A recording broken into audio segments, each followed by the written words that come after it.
Dando início a mais essa etapa de orientação, uma das missões do Tribunal de Contas, hoje vamos receber aqui o nosso secretário-diretor-geral, Dr. Sérgio Siqueira Rossi, e vamos levar a vocês, por nosso canal do YouTube, deixando à disposição e acesso de todos os cidadãos, algumas questões sobre este tema tão desafiador que traz a todas as administrações no que diz respeito às parcerias voluntárias.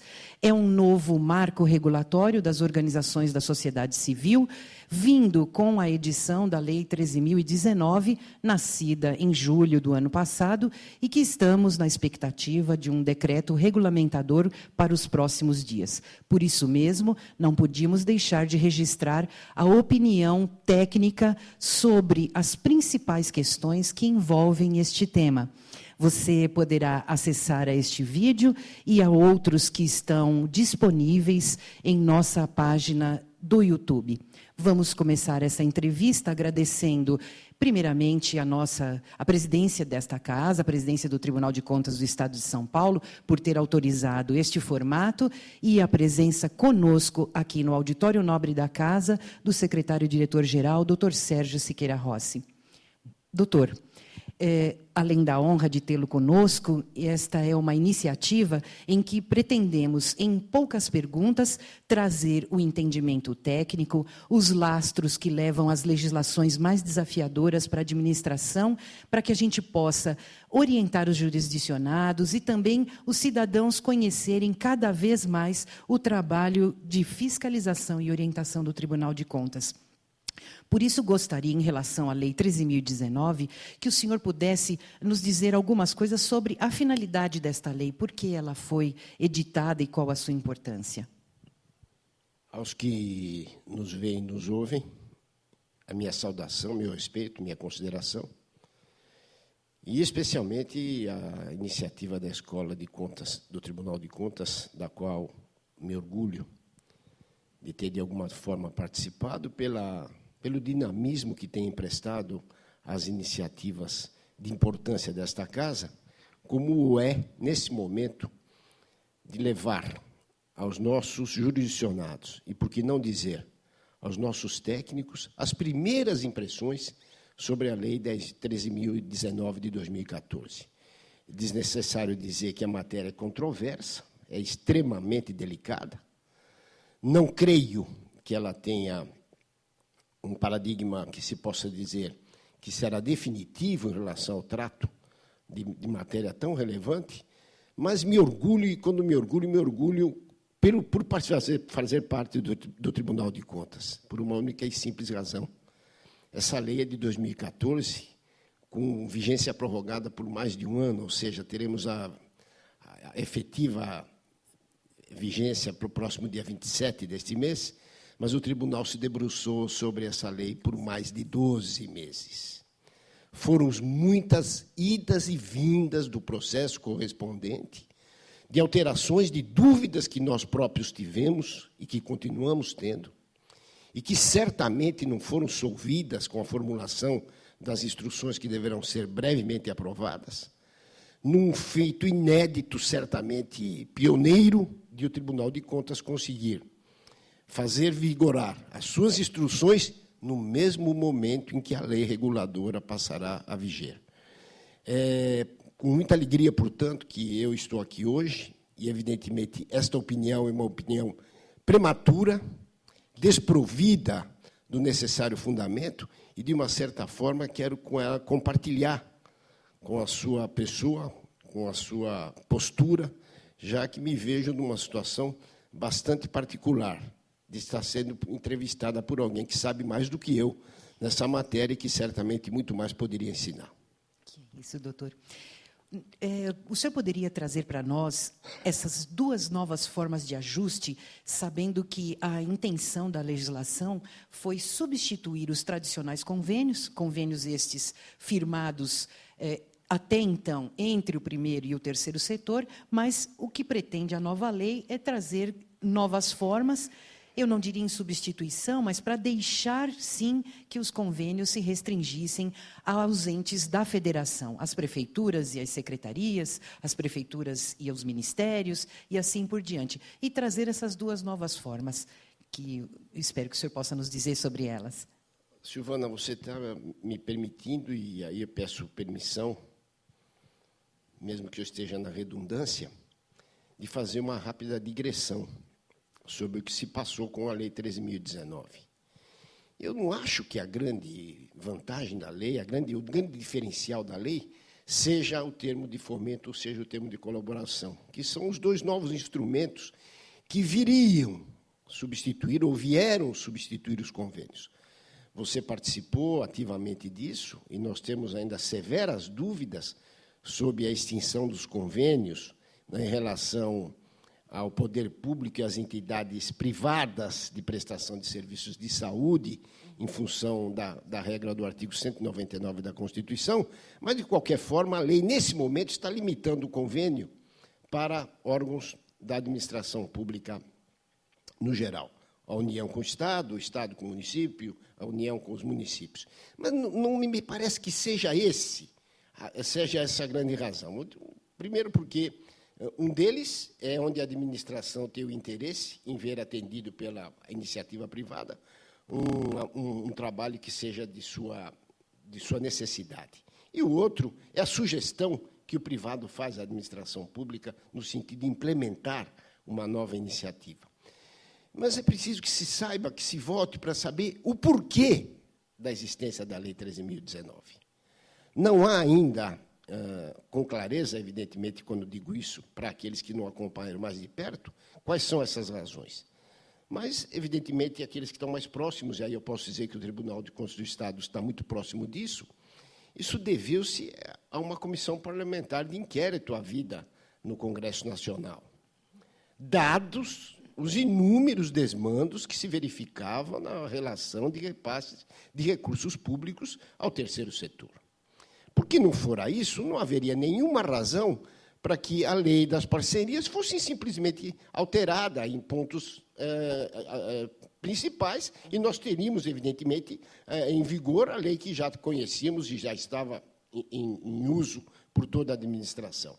É que a Lei 13.019, independentemente dos dois instrumentos que trouxe para a celebração dos ajustes que vão repassar recursos, em verdade, ela trouxe alterações muito mais profundas no seu comando, e decorrentes, lamentavelmente, de desmandos havidos com os recursos públicos.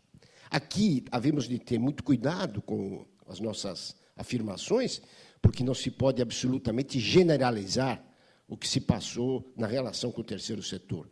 Mas, em verdade, algumas ocorrências foram dignas de tristeza, de tal forma que se impôs um novo regime através de uma lei muito mais severa. E o exemplo disso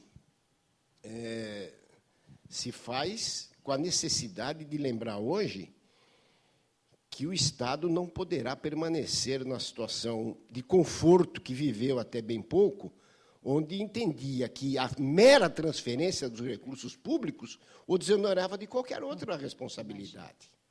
Ou seja, há uma obrigação latente do poder público em repassar recursos e, entre aspas, perseguir a sua correta execução. E é exatamente isto que a Lei 13.019 traz como uma das suas grandes novidades.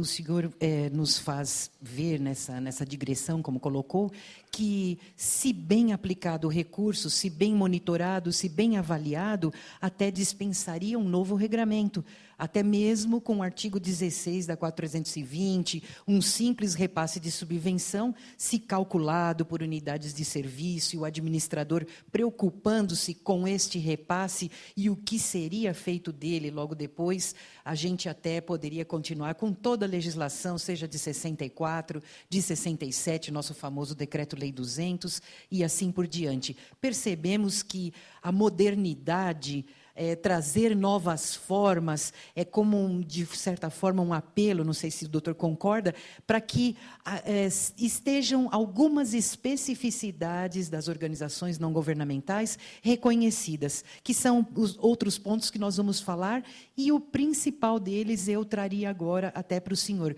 Como o senhor bem disse, o administrador agora tem regras muito mais fortes para poder acompanhar e monitorar essa parceria, e então, o que já não é tão sem tempo, esse afastamento do amadorismo, o que se cobra hoje de peças de planejamento das administrações, muito bem concatenadas, trazendo a opinião realmente da população e o que é possível fazer com cada tamanho de orçamento.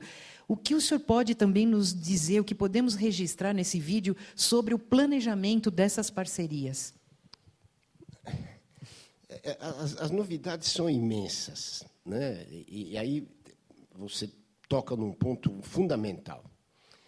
A lei que regulou as organizações civis de interesse público, ela tem um alfabeto de serviços que podem ser prestados pelo terceiro setor. Não estou exagerando, não, mas me parece que é um alfabeto completo. Praticamente. Tamanhas são as múltiplas atividades que a lei permitiu que a iniciativa privada, que o terceiro setor, melhor dizendo, mas, na verdade, não podemos descartar que seja uma iniciativa privada em sentido amplo, pudesse executar em nome da administração, dada a incapacidade da administração ou dada o desinteresse em que a administração efetivamente implementasse trabalhos que eram de sua importância. Muito bem. Ao permitir esse alfabeto todo de atividades, a lei descuidou-se e nunca exigiu que houvesse uma coisa que é fundamental na vida do cidadão, quanto mais quando se trata do dispêndio do recurso público, que é o planejamento.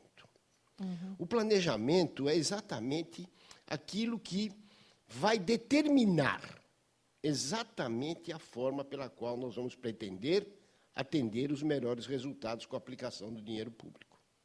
São as perguntas do quando, onde, como, por quê, quanto, quando.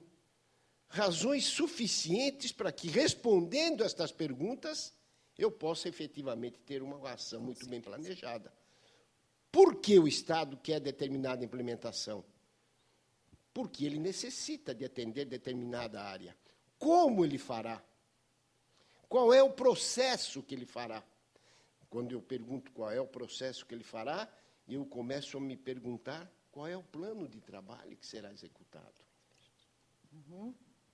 Mais perto? Mais perto, para que a gente possa ter o som. Mais perto, eu e você, para que a gente possa exatamente estabelecer isso. Como isso se fará? Questão extremamente importante. Quanto isto vai custar? Tudo isto faz parte do planejamento. E, mais que isto, o respeito à impessoalidade na escolha de quem vai fazer, e quando vai fazer, e como vai fazer, e por que vai fazer, o chamamento público. Ou seja, a necessidade de trazer para o convívio da administração entidades que efetivamente apresentem credenciais para a realização do seu programa, do seu plano de trabalho. Daí porque não é sem causa que não teremos a possibilidade, aspas, de aventureiros, aspas, no reargamento da nova lei. 3 anos de experiência numa atividade que seja específica ou semelhante, que ele esteja absolutamente ativo perante os órgãos de controle de tributos, enfim, da regularidade fiscal que ele deva ter. A necessidade de ter um atestado de desempenho operacional, mais ou menos, voltando e lembrando-nos da lei de licitações, o que é que significa um atestado de desempenho operacional. A entidade também terá que mostrar isso. Não sei como isso se fará ainda. É uma das questões que teremos que enfrentar, mas, de qualquer sorte, é uma exigência que levará ao mínimo de chance de sabermos que estamos contratando alguém que terá condições de executar o plano. E mais do que isto, principalmente mais do que isso, o atingimento das metas, os resultados que serão buscados com esta contratação. Daí porque a zona de conforto da administração sai e ela deve monitorar esta aplicação de recursos públicos. Daí porque a figura do gestor que assume o papel de responsável solidariamente pela aplicação dos recursos públicos. Ou seja, isto, unindo-se à ação que o Tribunal de Contas começa a desenvolver agora, no sentido de acompanhar a execução de projetos, não só do terceiro setor, mas de toda a administração, as contratações, as contas, esta união, este binômio, certamente levará a que o recurso público tenha um destino muito mais exitoso do que tem sido até o presente momento.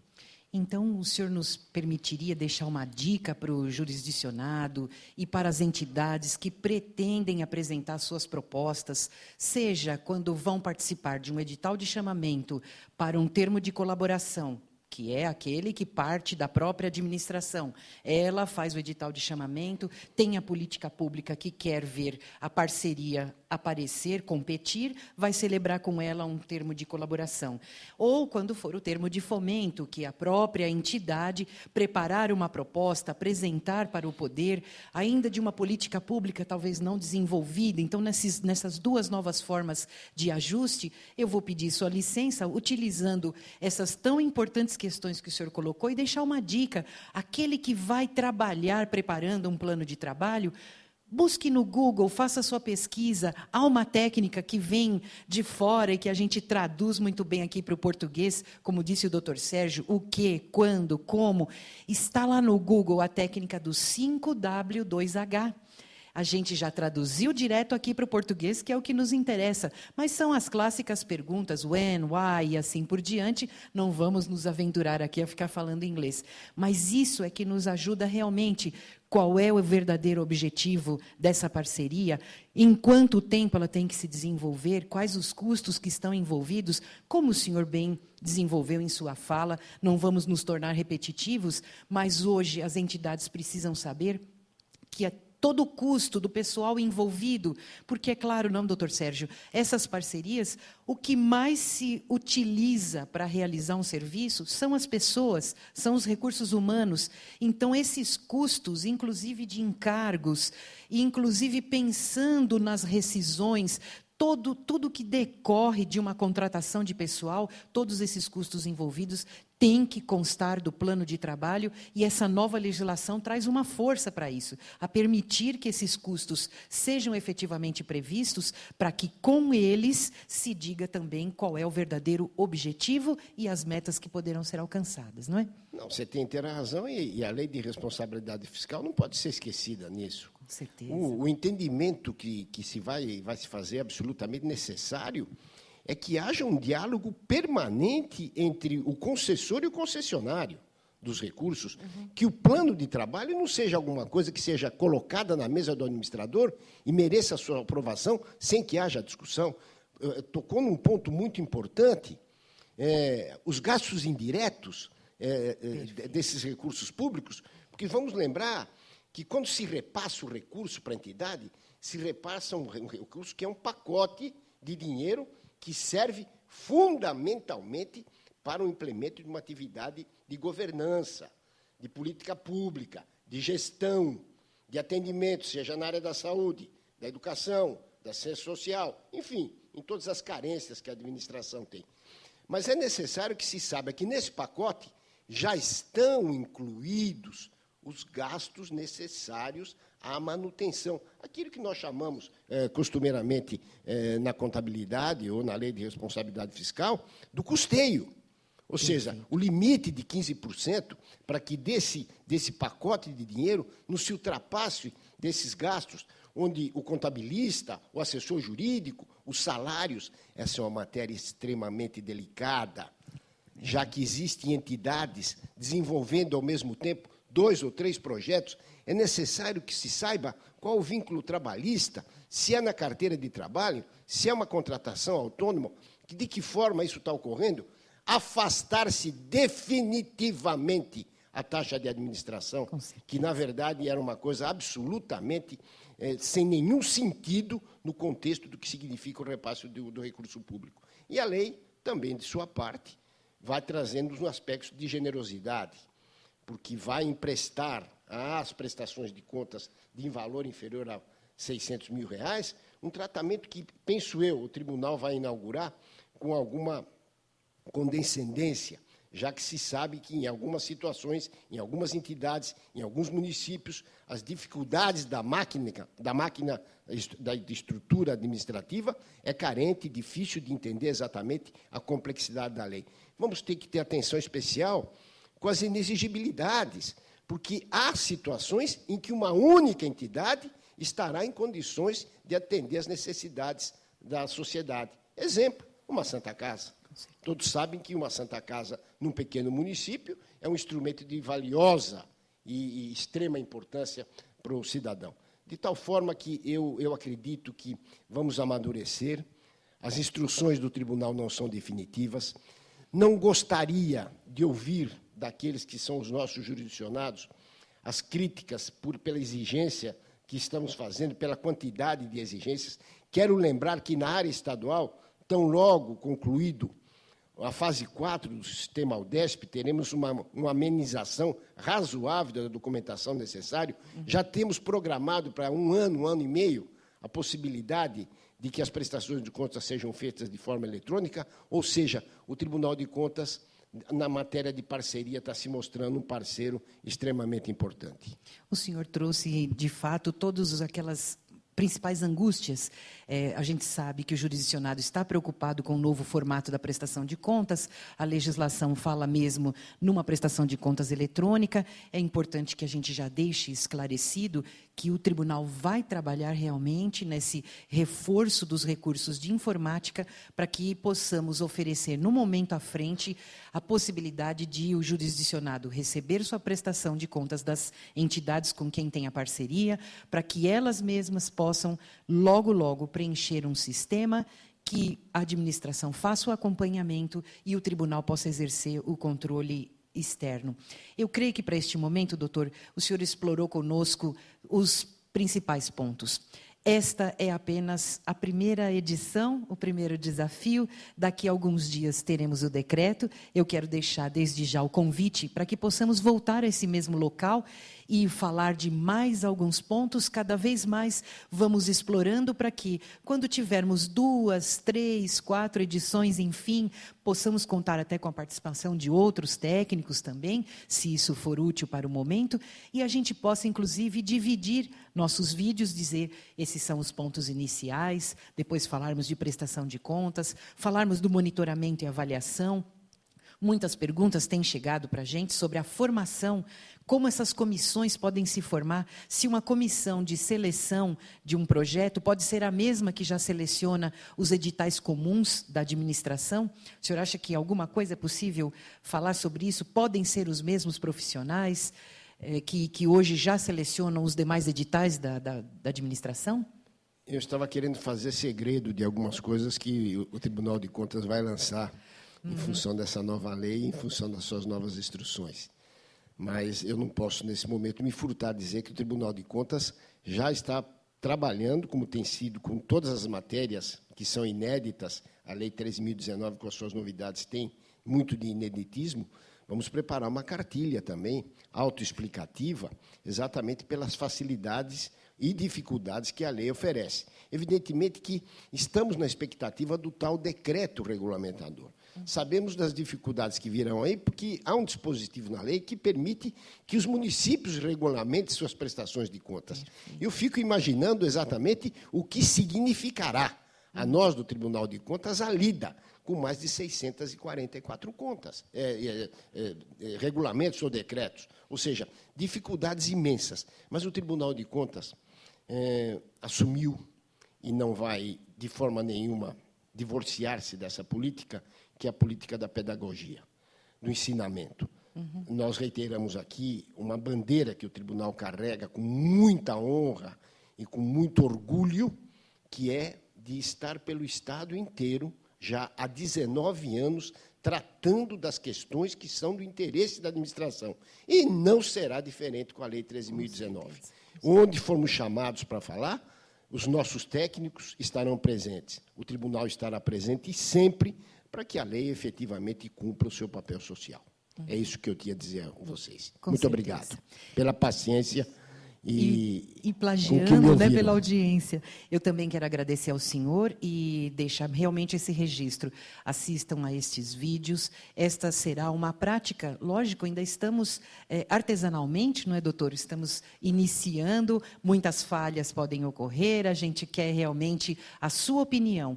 Tendo dúvidas sobre o que assistiu aqui, consulte-nos, seja por intermédio de e-mail da Escola de Contas, seja no nosso portal, consultando por meio da ouvidoria.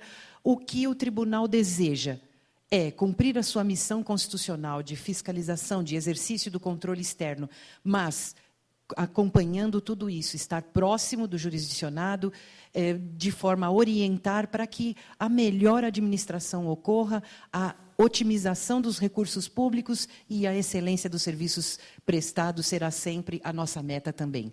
Muito obrigado e até nosso próximo encontro.